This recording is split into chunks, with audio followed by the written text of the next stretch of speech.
So as I was saying, due to the fact that we will have the exam today and to avoid being delayed with the course material, we are going to have a not very short lecture, but shorter lecture than what we usually have, maybe 30 minutes. And just to at least relieve ourselves from the beginning of this chapter, which is about lubrication and journal bearings. Of course, the subject of the bearing is not new to us anymore.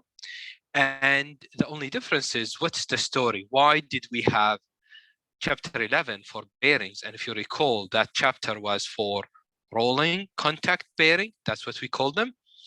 And this time we're talking about the lubrication and journal bearing. So what's the story? So before I get into the outline and describe to you what are we going to do, by far this subject is definitely, I cannot, ya shabab, rank how important is this compared to others. It's very hard for me to say that this is the most important one. The other one is the second most important. It's very hard. They are equally important, but there is no doubt that this is among the top topics in engineering, in mechanical engineering in Saudi Arabia.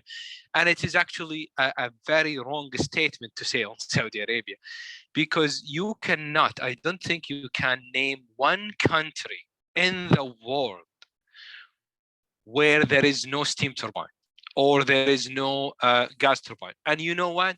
Even if there is a country which is completely dependent on solar energy for generating electricity, and when I say solar, I'm not saying wind. I didn't say renewable. Renewable wind has a turbine. No, let's just say solar energy. So they don't need rotating equipment to generate electricity. They will definitely need rotating equipment to pump fluid. There is no other way to pump fluid than a pump. You can use solar energy to generate electricity without the concept of rotating equipment. But how would you pump a fluid? How would you compress fluid? Now, compression of fluid, whether it is a gas or liquid, is very essential. We need it in residential homes, you need to pump fluid. And so whenever you go, there is going to be a need for these type of bearing, because journal bearings are very famous type of bearings in rotating equipment, at least in cars, which is very also important piece of machines, is we have them into the crankshaft, where basically the whole explosion and temperature and ignition and spark plugs and whole thing is there. So we hold that crank on journal bearing. So I am not going to go into too much details, but we'll talk about lubrication. You will see why lubrication is just a side-by-side topic when it comes to journal. Okay, and then of course viscosity. Whenever we talk about lubricant, we're talking about this viscous fluid. And then we'll talk about equations and hydrodynamics. Don't be surprised to see a lot of fluid mechanics related matters, equations, terms, and so on. So let me give you this little introduction. The rule of the bearing is to provide relative positioning and rotational freedom while transmitting a load. So between a shaft and housing, there are two types of bearings. The first one is what we discussed in chapter 11. We called them roller contact bearing, and we call them anti-friction bearings. And their principle is very simple. If you go back to chapter 11, okay, you will see that principle stated very clearly, is that they operate principally by rolling. I'm sorry, I moved this. So they operate by rolling other than or rather than sliding. You see that? I think by now you should expect what is coming. If there are two types, one of them is rolling, then the other one is definitely sliding, right? So the sliding bearings, or what we call them journal bearings, okay? Sometimes you call them plain bearings, sometimes you call them bushings, sometimes sleeve bearings, and they work in a very simple principle. Why do we, by the way, call them journal bearing? Due to the fact that the cylindrical element, which is over there, I'm circling it down, usually you have a circular part. This is the shaft in some way or another, right? We call it a journal. And then what do we have? We have here, it says we have a bronze bearing. Now, why bronze? Why bronze? So something we're going to talk about. And we have a lubricant. So in reality, there is something which is a housing. A housing is what's covering the entire thing. And then we have a bronze bearing, which you see it in yellow. And we have the journal over here. This is the journal, which is the cylindrical part that basically rotate freely. And in between, we have this viscous lubricant. Now, you can imagine the story. When you load this journal, which is like a shaft, it will go down and try to touch this bearing, which is here bronze. Why bronze? Well, think of it this way. If the shaft is, rotating, then, and there is only one way to hold this shaft, you clean the surface, you make it shiny, the roughness is minimized, and so on. And then you put a material which is wear resistance material, and here it is bronze. And then you put a filament of oil. Well, basically, when the shaft pushes against that filament, it will not disappear, right? You can't just let a material disappear. If you control the volume, where is it going to go? So you will end up have that little tiny film. And when this rotate, that film will protect the two material, which are usually metals, not to get in touch with each other. Metal to metal touch is very, very bad. We don't want it, okay? This is basically how it works. So you can imagine that when you have that rotation going, that viscous fluid, that lubricant will heat up, because what else do you have other than friction? So usually with journal bearing, a side by side to the machine, you will have an oil pump and an entire lubricating system. Cooling, filtering. What is the purpose? Is to keep this oil flowing, not oil, the lubricant. It's to keep it cold, or at least at reasonable temperature. Heating up viscous fluids like lubricant will drop their viscosity, which is something we will see, not good. And what else do you want to make sure is that you put filtration system just to make sure that while the circulation is going, you are catching any possible debris. Even if the material had a little chip coming out of it, you don't want that chip to stay in the system, because it will circle with the fluid, scratch everything around it, and this is when you start having a problem with, balance, stability, and so on. Indeed, when you take a turbine or a pump to the machine shop, the first thing they do is to open that journal bearing, and they look at the surfaces of the part of the shaft, which is called the journal. Is it shiny? Is there any sign that there is a little piece of dust, which is a problem here in the country, that got through the oil, went inside, and with that microfilament, that dust went and then scratched the surface, right? So whenever they see any sign of scratches or whatever, they go clean the system, they polish it again, make sure that this is really nice and sound. Now, this is a statement which I brought from your textbook, and I really like it, this sentence. What it says that the journal bearings used in steam turbines of power generating stations are said to have reliability approaching 100%. You got that?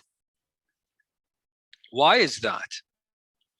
Well, if you have that fluid secured, getting in, lubricating, getting out, cooled down, cleaned up, and that oil did not lose its viscosity, and even so, you replace it quickly, why would the bearing fail? Give me one single reason. Why? That's why you can run them forever. Just ensure me that the oil is okay, there is no rise in the temperature, there is no problem in the supply, there is no dust, no particle, nothing. Why would they fail? You are having a filament separating this from that, and that filament is healthy. It's healthy as far as its viscosity is okay, the temperature is okay, it is clean, that's it. Run forever. You understand that? So then lubrication, I think now became very clear. It's a very, very important topic. It's actually, if the sleeve itself is fine and the journal is fine, the only thing that we need to worry about is the lubricant. If the lubricant is fine, we will have that 100% reliability. So what are the types of lubrication? Okay, in the book we have listed 5 types, okay, and I'm gonna go over them in a bit of detail. So the first one is called the hydrodynamic lubrication, HDL. Now, in the hydrodynamic lubrication, the load carrying surfaces of the bearing are separated by a relatively thick film of lubricant to prevent metal to metal contact. It's the nightmare. You don't want that metal to touch another metal, period. That's what you don't want, okay? Surfaces are separated by bulk lubricant film. Stability and even the characteristics of this film is explained by the law of fluid mechanics. And we will see how we are going to deal with that. Does not depend, this kind of lubrication does not depend on introduction of lubricant under a brusher. Although this may occur, it's okay, it's possible, but in general, you only need to supply the fluid and take it back. But there is no necessity here to apply brusher. The fluid film itself should fill the gap, and if everything, the tolerances, everything is fine, you should not worry. We will have another example, another type of lubrication where a brusher becomes very important. Pressure is created by moving surfaces. Film condition required for lubrication. This is something you will understand and appreciate later. Hydrodynamic lubrication is also called full film or fluid lubrication. What is the second type? Is the hydrostatic. Now, this hydrostatic lubrication is obtained by introducing the lubricant, and the lubricant itself can be air, water, or oil, or anything.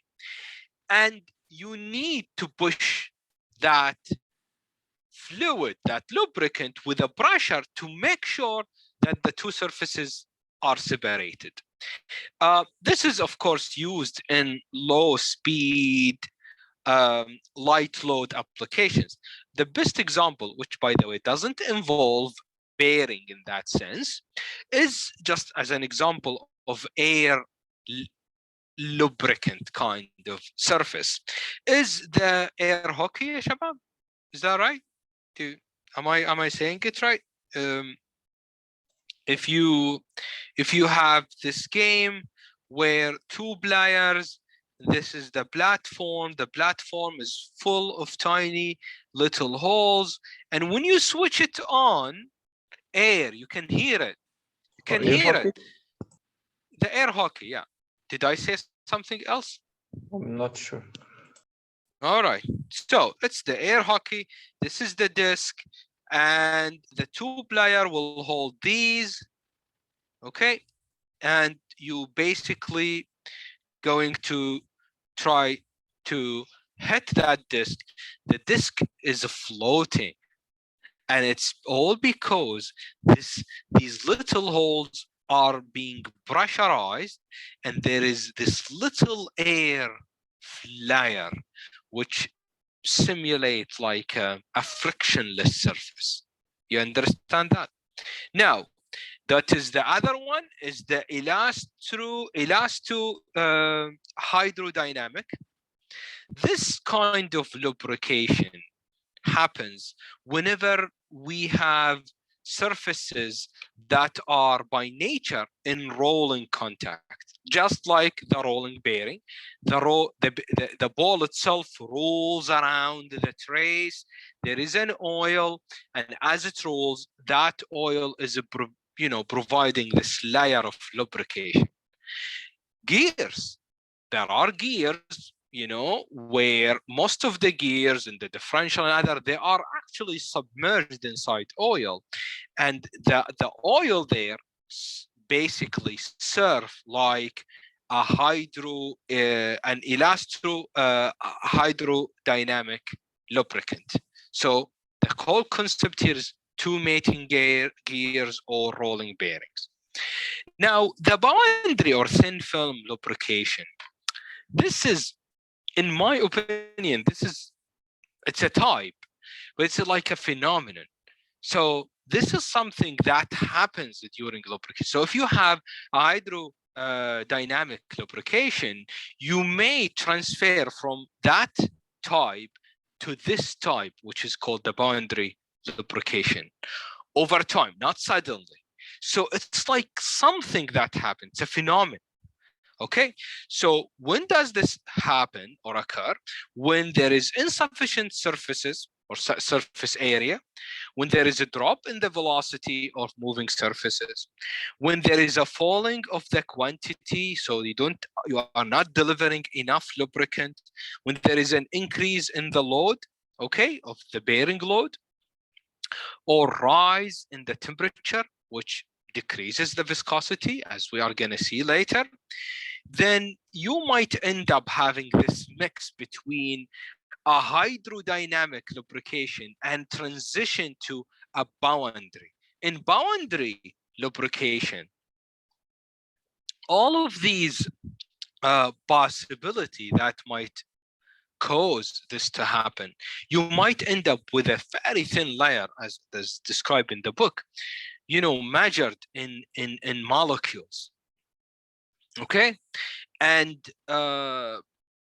in that case, what matters is, as per the book, is that the chemical composition of the lubricant rather than its viscosity. And this is due to the fact that, is it Is this, more or less related to its integrity? Can it operate under this condition, or its chemical composition will change? Okay. The last one is a solid film. Now, from the name, when we say solid, we say how comes? I mean, if we have solid, then where is the lubricant? Well, there isn't. And it is due to the fact that there are applications that involves extreme temperatures. Now, would you imagine having an application that involves extreme temperature? Of course. We have many places, many equipment and machines that operate under extreme temperatures. And in there is no way you can put a fluid. I mean, you don't have even time, and you push a fluid to something operate at 800 degrees or 1000. Would you expect that, oh, well, push it quickly, let's cool it down and bring it back? I mean, once the fluid goes in there, it's probably going to evaporate, right? So what should you do? So what do? We use metals, special materials like graphite, molybdenum, disulfide, and there are other. At lower temperature, for example, if you want to use solid film, one of the well-known material, which has superior wear resistance, because this friction thing is described, the damage that is caused by the sliding is called wear. And Teflon is an amazing material. I mean, if you have a shaft which is operating at maybe less than 100 revolution per minute or something, and then you just roll it around with a layer of Teflon and hold it well by some sort of bearing, you will be just fine without a need for lubricant. So this is one possibility. Now, what do we want to do today is we are going to talk about viscosity, and then we'll stop. So what is the viscosity? How is it measured, and what is its relation with the fluid itself? Well, to do that, we will need to go back to fluid mechanics. So we are imagining here a situation where we have a fixed surface over here and a moving surface. So this moving surface is A, and its velocity is U. So there is a force F pushing that surface. Now, if we imagine that there is a layer of fluid, then that layer of fluid is basically, as you probably know from fluid mechanics, you can just imagine fluid as this layers stacked on top of each other. And it makes a lot of sense, to be consistent, that the layer which is in the bottom, since it is actually in touch with the fixed layer, doesn't make sense that there are two things touching and one of them has a velocity and the other one doesn't have a velocity. So if this has a velocity of 0, then there must be a layer which also has a velocity 0. Using the same argument, there is no logical thing to say that there is the layer which is in touch with the top one, and the top one has a velocity of u, and this one has a velocity of u. Makes sense. Now, what is in between these layers, right? Where their velocity, each layer has a velocity that depends on how far it is from the 0 layer and from the layer which has the maximum velocity. Now, the U that is the velocity, the HE here is the lubricant thickness, and mu is the absolute or the dynamic viscosity. Now, before we move on with the equation, I want to tell you that viscosity is measured in pound force second per inch square, or we call this as a Ren. Ren is an abbreviation of Reynolds. Reynolds is the guy in fluid mechanics. You remember Reynolds number? And this is just an appreciation for his scientific contribution. They called this unit after his name. Now, in SI unit, we have Pascal dot second. So Pascal second. We can also measure this unit or viscosity in centimeter second den. Den is a very probably weird unit of load, okay? And it is den second per centimeter square is equivalent to boys.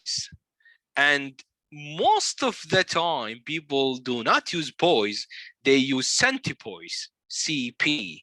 And don't worry, this might look confusing now, but with time, I will try to make sure that you get them. But for now, at least you have an idea about the unit. Now, as you all know, we just discussed that this layer over here will have a velocity u, this layer will have a velocity u equals to 0. And the question then would be, how about these layer? Can we say the layer which is at a distance y, how much is its velocity, small u? And if you assume that this is a proportional relation, then you can say that du over dy, this ratio is kind of constant. Am I right? So in fluid mechanics, we said that the shear stress in the fluid, okay, which is equal to shear, the definition is force over area. That is equal to the viscosity, mu, okay, multiplied by du dy, which is basically here saying that tau is a proportional, as we said, to du over dy. The change of the rate of change of the velocity, remember u small, u capital is the highest maximum velocity. So the rate of change of the velocity with respect to the height, that, so the shear stress is proportional to that rate of change, and the proportionality factor can be replaced by a constant, which is called the mu. Mu is basically the viscosity. Now, what we know is that if we assume that this relation, okay, is constant, which means that there is fixed, it's one slope, one value, then we can get du over dy as u, which is the maximum velocity, divided by h, right? And by that, we ended up expressing the shear stress in the fluid as mu multiplied by u divided by h. Now, this idea of a proportionality doesn't always hold. So there are actually fluids that satisfy this, and we call them Newtonian fluids. Fluids that does not satisfy this proportionality idea, they are non-Newtonian fluids, okay? Now, as you all know, we talked about this viscosity, mu, and here it is measured in Ren, which is the abbreviation or stand for pound second per inch square, and with respect to temperature. I don't think this is surprising to you. Am I right? This is not surprising to you. Why? Because we all understand that by one way, is by common sense or what, that all oils, fluid, okay, forget about air, but we are talking about fluids, which liquids, you know, oil and SAE30 oil and water and gasoline, their viscosity, it drops as we increase the temperature. Okay. And well, so viscosity in general decreases with temperature, and this increase in temperature comes from the friction. Whenever you run them, you get friction, and that friction affects their viscosity. I'm gonna stop here. This is just a conversion between units of viscosity from one to another, and I think this is good enough for today. Okay.